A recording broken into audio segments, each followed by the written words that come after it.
আসসালামু আলাইকুম, স্বাগতম জানাচ্ছি বিবিসি নিউজ আন্তর্জাতিক সংবাদে। শুরুতেই সংবাদ শিরোনাম, এরপর বিস্তারিত। মার্কিন অবরোধ পাত্তা না দিয়ে ইরানের বন্দর থেকে 4 জাহাজের হরমুজ অতিক্রম। ইরানের সঙ্গে যুদ্ধ শীঘ্রই শেষ হবে, ট্রাম্প। ইসরায়েল লেবানন যুদ্ধবিরতির পর আরও কমল তেলের দাম। দর্শক, এতক্ষণ শুনছিলেন সংবাদ শিরোনাম। এখন বিস্তারিত। আপনি যদি ইসরায়েলের ধ্বংস চান এবং মুসলিমদের পাশে থাকেন, তাহলে ভিডিওতে লাইক করে চ্যানেলটি অবশ্যই সাবস্ক্রাইব করে দিবেন এবং আপনার মূল্যবান মতামত অবশ্যই কমেন্টে লিখে জানিয়ে দিবেন। এখন বিস্তারিত। ইরানের সঙ্গে যুদ্ধ শিগগিরই শেষ হবে, ট্রাম্প। মার্কিন প্রেসিডেন্ট ডোনাল্ড ট্রাম্প বলেছেন, ইরানের সঙ্গে যুদ্ধ সাফল্যের সঙ্গে এগোচ্ছে, এটি শিগগিরই শেষ হবে। নেভাদা অঙ্গরাজ্যের লাস ভেগাসে এক অনুষ্ঠানে ট্রাম্পে মন্তব্য করেন। খবর আল জাজিরার। তিনি বলেন, যুদ্ধের অগ্রগতি সন্তোষজনক এবং পরিস্থিতি দ্রুত শেষের দিকে যাচ্ছে। এর আগে হোয়াইট হাউসে ট্রাম্প বলেন, যুক্তরাষ্ট্র ইরানের সঙ্গে চুক্তি করার খুবই কাছাকাছি অবস্থানে রয়েছে। তেহরান তাদের সমৃদ্ধ ইউরেনিয়াম হস্তান্তরে সহ প্রায় সব কিছুতেই রাজি হয়েছে। মার্কিন অবরোধ পাত্তা না দিয়ে ইরানের বন্দর থেকে 4 জাহাজের হরমুজ অতিক্রম। ইরানের সঙ্গে সংশ্লিষ্ট 4টি জাহাজ হরমুজ প্রণালীতে যুক্তরাষ্ট্রের আরোপিত নৌ অবরোধ অতিক্রম করেছে বলে নিশ্চিত করেছে ব্রিটিশ সংবাদ মাধ্যম বিবিসি। শুক্রবার 17 এপ্রিল জাহাজ ট্র্যাকিং ডেটার বারাত দিয়ে বিবিসি জানায়, পর্যবেক্ষণে থাকা সব জাহাজই কন্টেইনারবাহী। এর মধ্যে 3টি ইরানের পতাকাবাহী এবং চতুর্থটি কোমোরোসে নিবন্ধিত।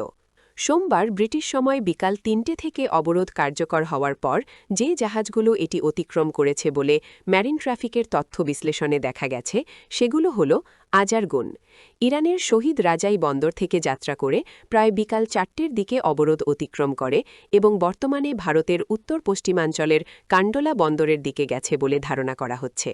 আশকান 3, ইরানের পূর্বাঞ্চলীয় চাবাহার বন্দর থেকে দুপুর 12টার কিছু পর রওনা হয়ে বর্তমানে পাকিস্তানের করাচিতে অবস্থান করছে বলে দেখাচ্ছে।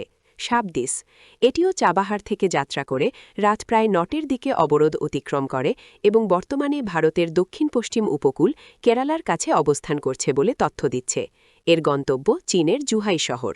টাওয়া 4, ইরানের বন্দর ইমাম খোমেনি থেকে যাত্রা করে দুপুর 1টের দিকে অবরোধ রেখা অতিক্রম করে এবং বর্তমানে ভারতের পশ্চিম উপকূলের কাছে অবস্থান করছে।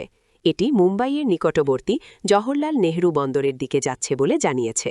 তবে এই বিশ্লেষণ জাহাজগুলোর নিজস্ব ট্র্যাকিং ডেটার ওপর ভিত্তি করে করা হয়েছে। বিশেষজ্ঞরা বলছেন, অনেক সময় জাহাজগুলো তাদের ট্র্যাকার বন্ধ করে দেয় বা ভুয়া অবস্থান দেখায়, যাকে স্পুফিং বলা হয়। এদিকে এক সংবাদ সম্মেলনে জেনারেল ড্যান কেইন বলেন, যুক্তরাষ্ট্র এখনও অবরোধ কার্যকর রাখছে।